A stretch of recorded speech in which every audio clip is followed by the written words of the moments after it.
G'day tubers and welcome to part 32.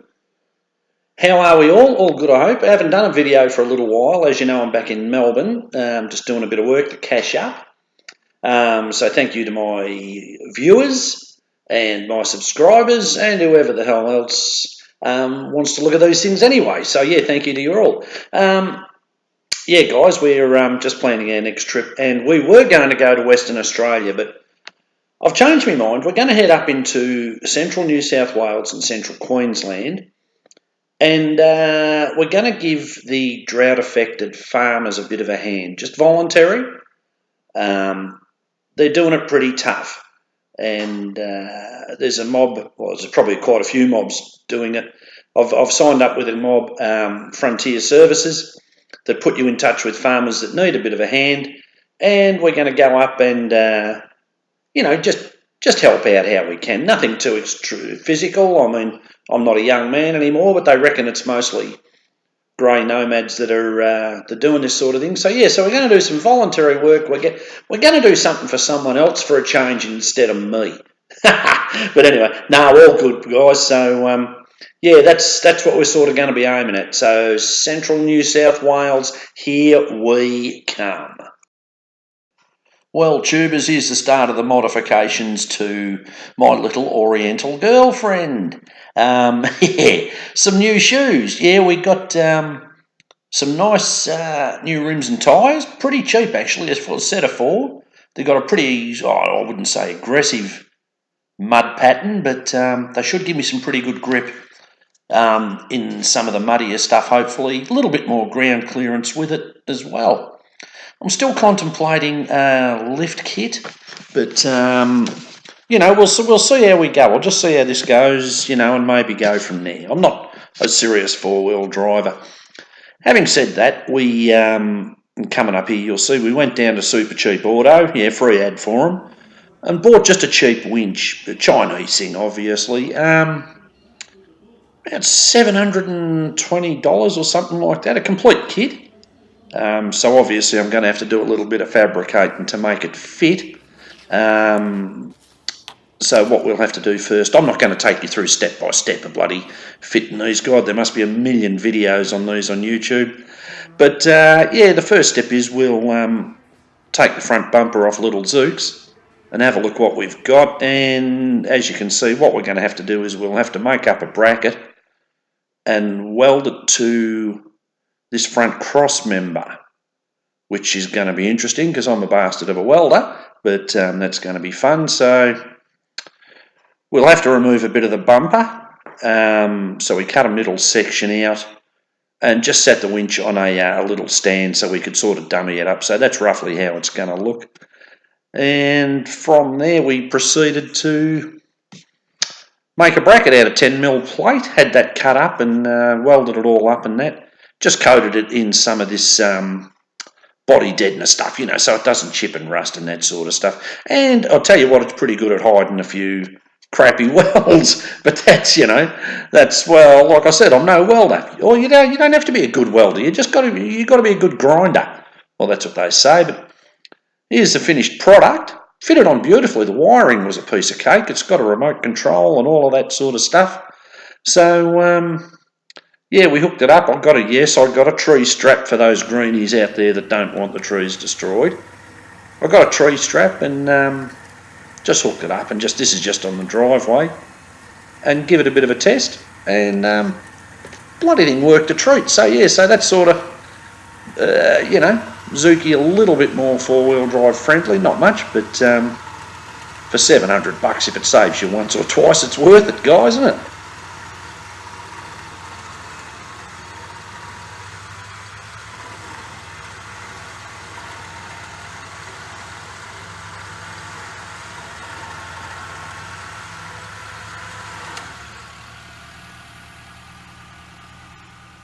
I'm going to do a bit of work on the great white elephant, guys, and one thing has always annoyed me with this, I mean, it's just the way it is this awning, and it's fantastic, don't get me wrong, it's all electric and that, and all you have to do is, if you go inside and you go to this switch panel, and there's a switch there, and you push that and she rolls out, and that's fantastic.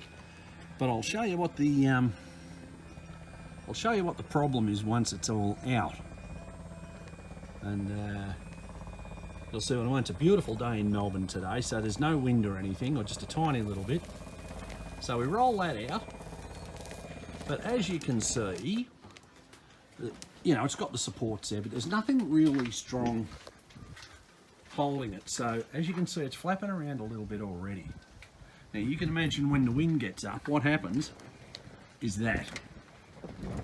So we bought an anti-flap kit that I saw, well actually Roger and Wendy that I met in Creswick put me onto this. So I've gone down to Jayco this morning and bought this, and we're going to fit it up and see how it all works. Well tubers, this is the pole stabiliser kit. I think that's what it's called. Oh, awning stabiliser pole kit, something like that. So there's instructions, which will be good. These are all the bits and pieces that come in the kit. A little bag with the pegs and ropes and all that in it. There's the box that comes in, and that is what I paid for it, and the part number. And as I say, I bought this at a Jayco dealership, but there is other places I'm sure you could get them, but that's the part number if you want it. So these round things appear to go on the end of these poles, thusly, and then they go up underneath your corner up in there, and then that pulls that down tight, so it gives it support, plus it also tightens the curtain. So let's set it up and have a look and see what happens. Well tubers, how easy was that? Those little saddles go under the, I don't know what you call it, the spool I suppose for the awning. They're fully adjustable, telescopic, just sit on the ground. The extra two pegs that are pegged off, one at each end. It's just got that rope, comes out. You peg it down and just pull it tight. Just like that.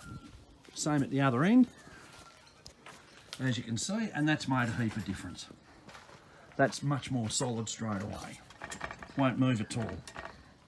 As I say, once it's all pegged down, that'll be really good. The other thing we've got to go with it is the anti-flap kit, and that fits up on these ends here, and it makes them stiff, and it also acts as a spot where you can hang extra like shade cloth or whatever as well, so at the ends of the awning, so you can pretty much close this whole area off if you want. But yeah, that's those poles, that's heaps better. So I had to improvise something on my last trip, as you probably saw, but that was with bits of pine and some stuff that Roger gave me. This is, like, as I say, the proper kit, and yeah, seems to fit all right. We'll start on the next bit. Well tubers, this is the anti-flap kit, and there's the part number. That's from Page Brothers Jayco, which is near me, so it's probably the same everywhere else. And we get rid of that. We've got the 4 poles, some instructions, 4 screws and 2 little brackets. The little brackets screw up under that corner there, I think, and that holds one end of the clamp, and the other end goes down there, and you have to drill a small hole, 3/8 hole I think they said, about here somewhere. So let's give all that a bit of a go and see what happens. Looks like the first thing you have to do is find the one with the 2 screws in the end, undo them. Actually they were loose anyway, and in there is a tube that slides out and slides back in, and you line up those 2 screws or plugs, captive nuts, whatever you want to call them, with the 2 holes. So I'll screw them in. That's screwed in like so. Then you get the other end and you take the end with the knob on it, the tightening knob, whatever it is, and slide that up in that hole and tighten that up. Slid that in, tightened it up. That's the assembly.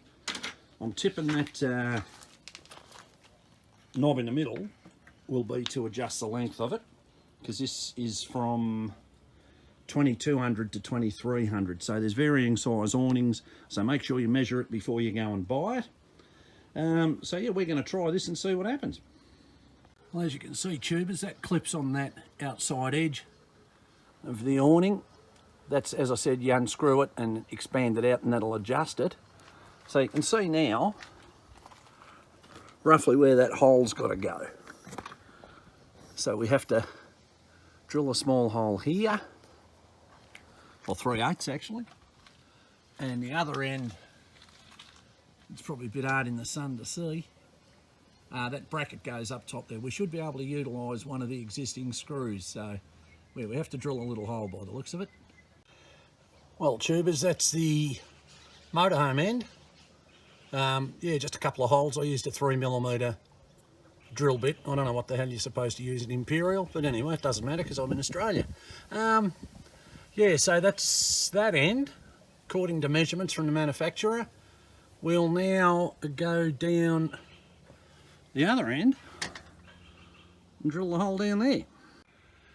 Tubers, that's the anti-flap kit, basically installed in its position, but not quite to length. So if you follow that down, and you can see here, this is where actually you've got to drill another hole, and that's what the cross is for. And that's about 7 or 8mm, about 3/8, whatever that is.